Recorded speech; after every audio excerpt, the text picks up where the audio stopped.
It's been a while now, and I've been thinking about coming up with a new segment for Geek with Glasses based on friends, family, and some of the viewers' comments that I've gotten and private messages.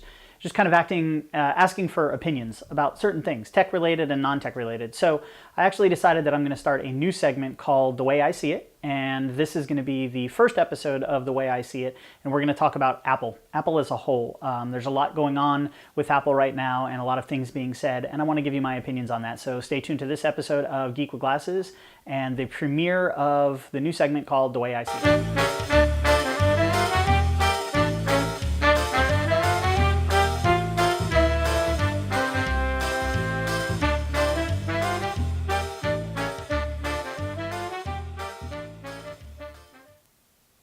All right, so as I indicated in my intro, today is going to be the first episode of something that I'm going to call The Way I See It.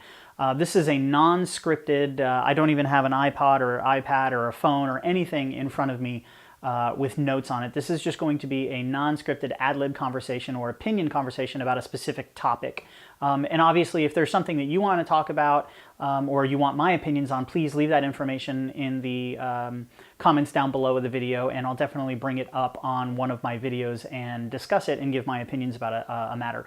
So specifically, I'm going to focus The Way I See It on technology as a whole, right? So it can be consumer technology, IT industry, programming, just anything related to tech is going to essentially be what The Way I See It is about. And today I wanted to briefly talk about Apple.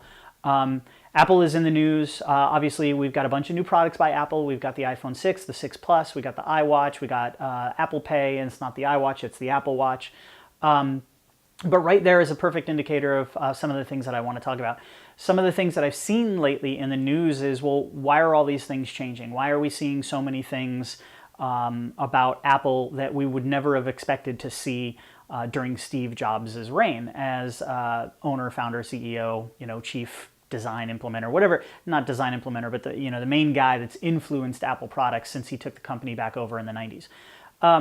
Ultimately, what it comes down to is, Steve Jobs is no longer around, and I made a prediction 3 years ago when Steve Jobs passed away that we would probably see Steve Jobs related and or influenced devices for between the next 3 and 5 years. And we're at the 3-year mark now, and we're right now starting to see things that we always heard we would never see from an Apple product from Steve Jobs. As an example, NFC in his devices. It was a very publicly known that Steve Jobs was completely against NFC. Nobody really knows why. He just didn't feel that that was a technology that was going to go anywhere or be truly successful. It could have been because Google OS has had it first and tried implementing it with Google Wallet, and it wasn't really that successful, and he didn't want to look like he was riding the tails because, as we know, Steve Jobs is very much an innovator, a forward thinker, wanted to always be known as somebody who came up with ideas that changed the world, aka the iPhone, the iPod. But we have things like NFC. We have things like a phone bigger than, I believe the number that he said was 4.3 inches.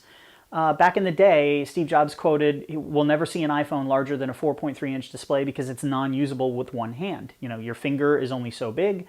And obviously, we now have a 4.7 and a 5.5-inch display. And these are things that most likely we wouldn't have seen under Steve Jobs' rule.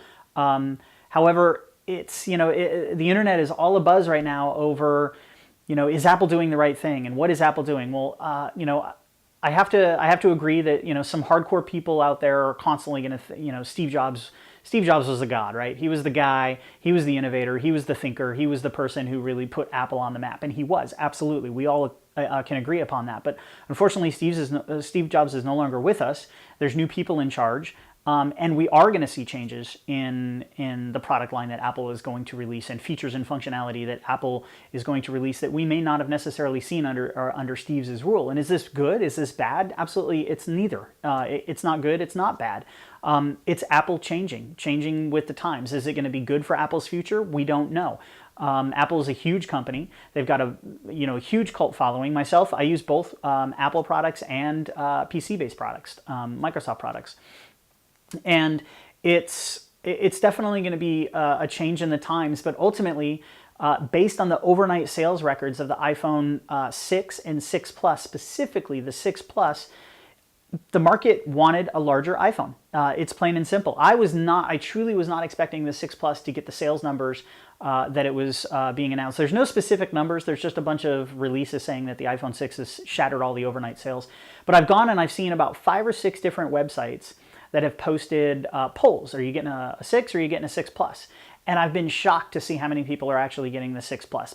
And what this proves is whether you're a hardcore Mac fanboy or not, whether you're a huge Steve Jobs fanboy or not, you want bigger phones. The consumer wants a larger phone. Personally, I don't want one. I think they're too big, they're too bulky. I have my reasons. I'm going with the 6. 4.7 inch, in my opinion, is a sweet spot. 4.5 to 4.7 is a good sweet spot. It's going to give me a larger display, but I can still use the phone with one hand. I don't have enormous hands. You know, I'm not an NBA player, so I'm not palming basketballs. I don't need a 5.5 inch, 6 inch, 7 inch phone. That's why we have iPad minis.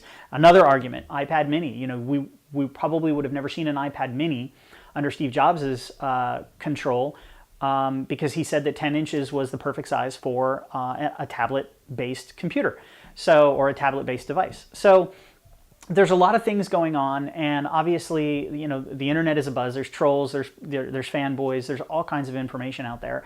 And ultimately, the answer is we have to watch and see. Speaking of watching, the Apple Watch, you know, there's a lot of people, again, that are saying that there's no way we would have ever seen a watch under Steve's rule. And there was an announcement, not an announcement, but there was an actual interview with Steve Cook right after the big event on the 9th, where he basically said to the interviewer, Tim was the interviewee, that the watch was something that they started working on shortly after Steve's death. So right there is another indicator, you know, and ultimately nobody really knows whether we would have seen a watch or a larger phone with Steve at the helm of Apple. You'll have to excuse the kids are running around upstairs. I wanted to get this video out because I'm going to be going on vacation next week. So I'm doing it during the day, and I normally don't do that. But anyway, the whole argument here is, you know, is not Steve, but is Apple sticking true to Apple, you know, DNA, if you will. That's a term that people are using. Steve's DNA is in the company. And I think that Steve's DNA will always be in the company. You've got people like Johnny Ive.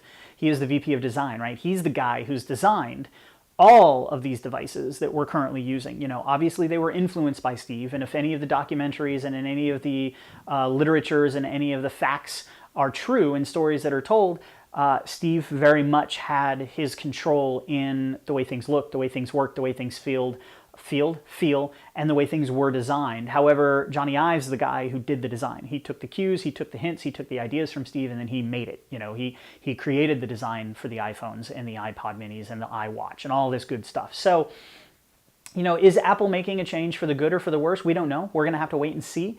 You know, obviously, they're doing a few things right. They set that example with the iPhone 6 and the larger screen sizes. Whether or not the Apple Watch is going to be a hit, I guarantee you fanboys are going to buy these things like crazy.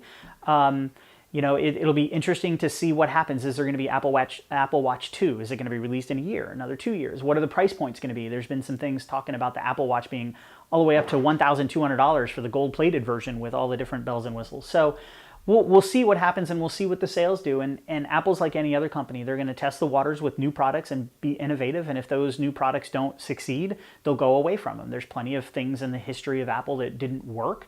The Apple Watch may be one of them. Personally, I'm kind of banking that Apple has the clout and Apple has you know, the stiff arm capability for the Apple Pay process. I would love to be able to not carry a wallet around. I was a backer of Coin. If you're not aware of what Coin is, go check out onlycoin.com. Single credit card, right? You've got a bunch of credit cards, you got work cards, you got membership cards. It's a single card that you can swipe. Well, I backed that. I haven't seen it yet. They're having a little bit of issues with their production and their testing. They want to make sure that they get the perfect product out into the world. So I should have had one by now, but I don't have it yet. I may not even want it anymore. If Apple Pay is going to be as big as Apple is claiming it to be, with all of these banks backing them and things like McDonald's and Walmart and all these vendors setting up Apple Pay terminals, that's going to be the way I do it. I can't wait to have something like that. I've wanted that for years. I've talked about things like fully automated grocery stores based on NFC technology and RFID technology for years, conversations that I've had with friends and family. So I'm hoping that Apple has the the influence over that industry and brings this forward. Obviously, Google didn't. They tried it. Google Wallet is out there, but I mean, how many places can you go and pay with your phone with Google Wallet? I've got an Android device for work. I don't use it all the time, but I'm definitely looking into the industry, and I don't see these types of things happening on a regular basis. And hopefully Apple will be able to make that happen. And there are other companies that are competing for this type of business. And they're signed up with other major vendors to make their version of this technology succeed. So it's just like format wars, VHS versus beta, high definition DVD versus Blu-ray. It's just like everything else. Let's see whether or not Apple is going to have what it takes to kind of make this a standard. So I could go on and on and on, and some of these videos are going to be short, some of these videos are going to be long. I'm going to go ahead and cut this one off here. But tell me what you think about this this new format of the way I see it. Again, if you have an idea or if you would like to hear me talk about something from my opinion and just kind of my thought process on something, please leave that in the comments down below, and I'll definitely consider it for one of my videos. I unfortunately am not going to be able to make an iPhone 6 unboxing on release day. I'll have my phone here, but I am actually going to be out in the Sierra Nevadas with one of my oldest friends on a camping backpacking trip. So you'll have to wait a couple of days for those unboxing and review videos of the new iPhone 6.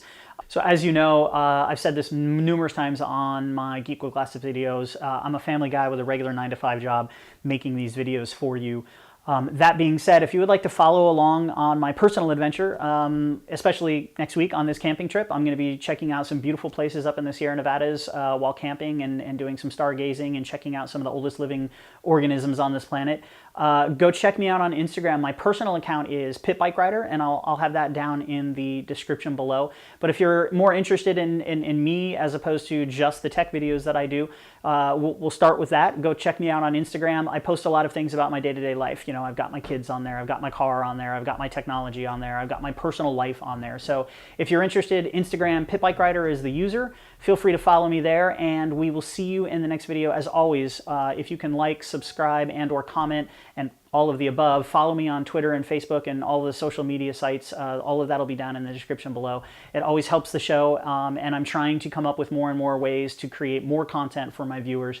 And we will see you in the next video. And again, let me know what you think about this concept as the way I see it. And if you have ideas, descriptions, we'll talk about it. Have a good night. Have a good night. It's not even nighttime. Have a good day, and we will see you in the next video. Bye-bye.